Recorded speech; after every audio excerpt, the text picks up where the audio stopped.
mugore ra2023 kwaisadano anonzwa ende hakuna kudyiwa rinopisa. Takatanga kuziva vanhu vakawanda because of zvinhu zvese zvaida kuitika zvematongerwo enyika zvepolitics. So panapa ndiri kusangana nenyaya iri kubuda nekuzanu-PF patriots vari kutaura kuti what Chamisa did to Cooksman is not right. The boy was used and dumped.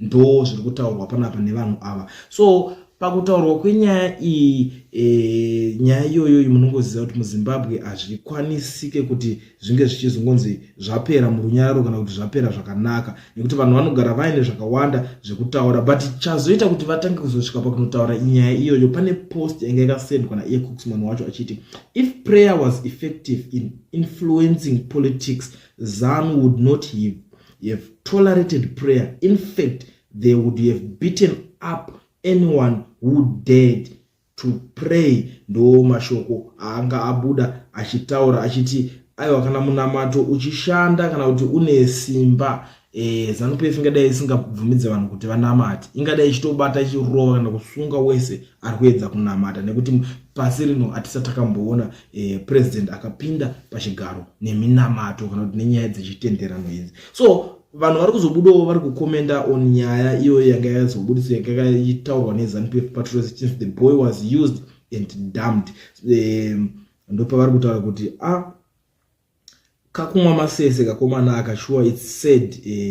Vamwe vari kuti ndo zvaari Chamisa vachasvinura zvavo. The champion is safe and sound. Ari kudriver D4D footnote maakwa makapuwa nana Chivhayo venyu ivava nana Madungwe. Vamwe vari kuti wakamboona makendenge ana Brian Muteki zvavakaitwa here? Mumwe vari kuti our hope is on Job. He is our president, a freedom fighter zvisina mubvunzo kana nharo, and I'm going to vote for him. Mumwe ari kuti une shave rekurwisa. Mumwewo ari kubuda ari kuti vanhu veZANU-PF moita shanje naChamisa, imi ndimi muripo 1, itai runyararo.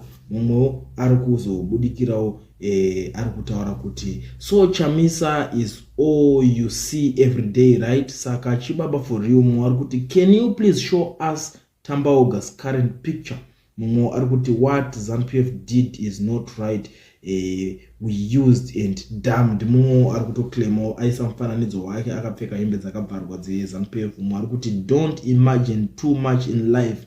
Mumwe ari kuti used and damned how? Mumwe ari kuzoti you can't compare what ZANU-PF did to Zimbabwean and our neighbors. Mumwe ari kuzoti let's strike together on the day of August. Mumwe ari kuti why is ZANU-PF and as a ruling party that is controlling the whole of Zim even worried about this boy? Mumwe ari kuti iwe uri kungoshandiswa naED, iye achidya mamillions nevana vake, iwe uchienda kushopping kumpedza namo. Mumwe ari kuti just like you got an aqua from someone giving his friends millions worth of tenders, iwe uri busy paX muchasvinura zvenyu chakabatwa kuti zve. Mumwe ari kuti yet you still think not meeting the national electricity demand is okay. Yeah, go on. Mumwe ari kuti politics aside, I also wanted to ask kuti where is this boy?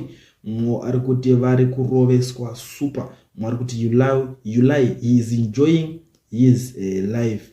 Mumwe ari kuti who told you that he was damned? He is very much active, sound and good. Nyeperanai kusvika zvanaka ikoko kwamuri. Mumwe ari kuti he is better than most ZANU-PF supporters. Nyika ndiyo isina opportunities for young people. That's why you see us youth struggling in this country. It's not about Chamisa, but it's about ZANU-PF, which messed up our country and closed doors for not political connected youths. Mungangwe kumuudza kuti takaona vakawanda vanotaurisa asi vachifaya mablanks. Mumwe ari kuti what do you mean used and damned how? Mumwe ari kuti it's vice versa shamwari zvauri kutaura. Mumwe ari kuti dai kuZimbabwe kune mabasa kusina munhu akakwana anoposta zvakadai. Mumwe ari kuti it would make sense if it was Cooksman who wrote this. It's obvious the author has a score to settle with Chamisa. Cooksman is not complaining, so there is no problem.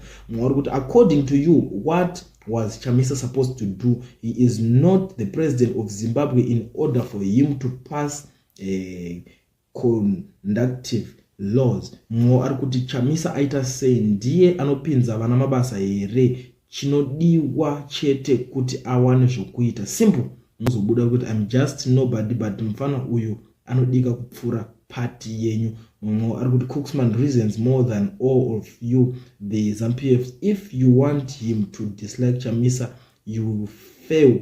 Just like every Zimbabwean, Cooksman knows that ED rigged the election. Arikuti a very odd picture during Tsvangirai's period. Ko kana mashaya zvokuposta amungonyarari here chete. Arikuti tell us who dumped Chitembo Tongogara ndabading mujuru parents shiri to say only a few. Stop lying. Mashaya nyaya here mimi. Arikuti how way much better than you who slaughter each other anytime tea time. Arikuti you are being used but you are a good dump. Takazowona pakauya ma acquire. Arikuti a lot of mazizi were used by Haina Chamisa, the emperor. Haina Chamisa is still wielding grandpa. Haina Timber is suffering while emperor Chamisa is enjoying kupurudzira kamanza by the elderly wife. The emperor Haina Chamisa is eating 5 meals per day. I rest my case. Mungo arikubuda wachitauro zvaarikufungo panyaya iyoyo. So iye Cooksman wacho arikuzobuda achipindura nyaya iyoyi yanga ichinetsa manetsero erikuita. Arikuti some people claim that I was used and dumped by Nelson Chamisa. What they seem to forget is that President Chamisa only recognized what I was doing. He never assigned me to do activism. More so, if it weren't about his selfless, many of you would know me by now. Do mashoko amba pindurwa na Cooksman wacho achipindura nyaya yanga kunetsa ichitaurwa nevanhu vari kuclaima kuti akashandiswa na Chamisa basi wakadaro. So team ZANU-PF ndo ranga richifambisa that narrative, vachifambisa mashoko iwayo.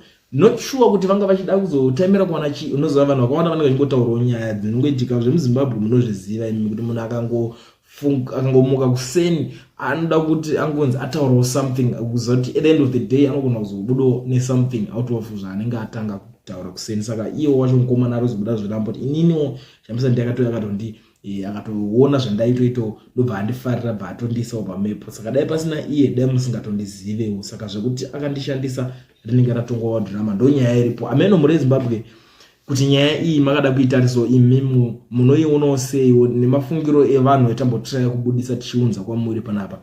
Ndo nyaya yacho ndandakakubatirei.